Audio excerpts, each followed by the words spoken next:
A partir de setembre de 2015, al centre de València circula a menys de 30 km per hora.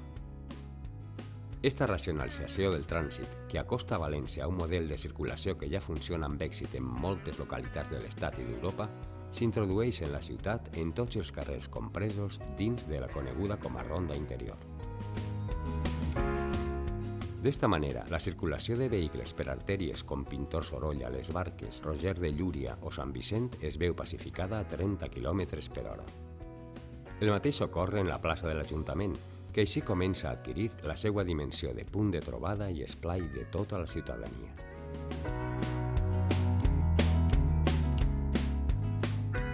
Per altra banda, esta reducció de la velocitat a un màxim de 30 per hora no afecta les vies assenyalades com a zones 30, com ara el carrer de Cavallers o el carrer de Serrans.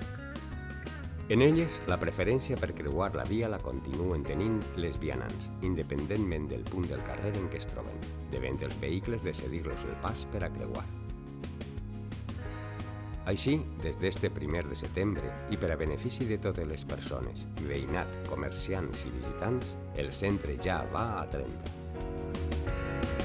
València camina cap al futur. Ajuntament de València. Àrea de mobilitat sostenible i espai públic.